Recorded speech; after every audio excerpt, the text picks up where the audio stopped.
We are a Christian, nonprofit, private foster care and adoption agency.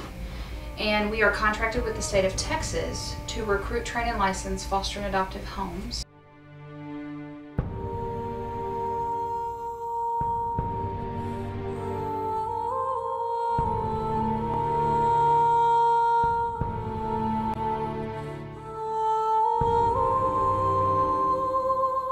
God gave us Nathaniel. He was the perfect child.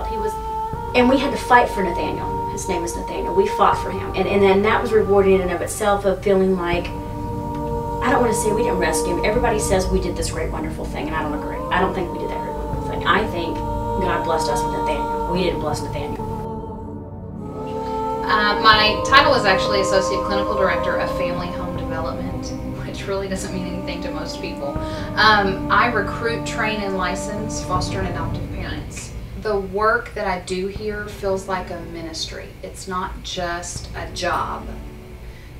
It's not just something that I get a paycheck for. It's not just something I do between 8 and 5, partly because it never happens between 8 and 5, but CPS, I'm sure Suzanne told you, CPS's mandate is to do family reunification. Basically, their immediate goal is when a child is removed from their home, their immediate goal is to try to reunite that family back together. I myself am adopted, so I think there's a part of me that has always thought, in fact, my mother tells me that when I was 12 years old, I used to say to her, "Mom, when I grow up, I'm going to adopt all my kids. I'm not going to have any." I didn't give birth, so, you hear in your guys, but you will hear, mothers say you've never experienced anything. My husband will tell you, my husband didn't want a baby. He was just like, they don't do anything, they just lay there and cry. He's like, I want one they can walk and talk. He is whipped. I mean, that little boy has my husband wrapped.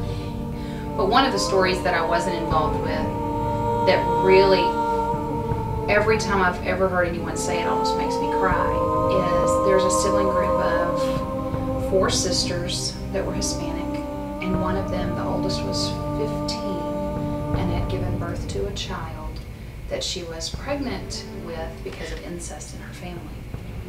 She really wanted to keep that child, and all of those kids wound up in one of our foster homes down in Corsicana, and really for the first time ever became very connected to their foster parents.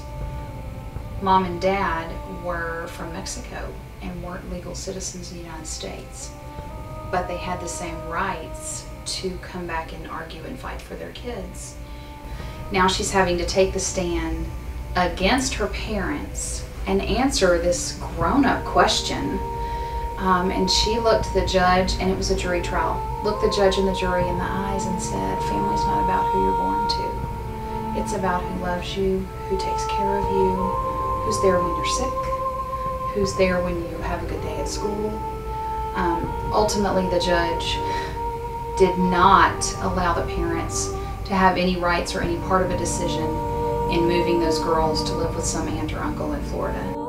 You learn that in training, that it's not about you. And once you see that first child, you realize that this is all about them. And someone's got to stand up and speak for them. And they've got to say this isn't right. And we're not going to let this keep happening. And we're going to fight. And we're going to fight for him. And you've got CASA workers involved that are phenomenal. And you've got ad litem attorneys that are phenomenal. And the system's broken, but it takes people like Suzanne and foster parents and people that take a notice and an interest to get the word out of what's needed.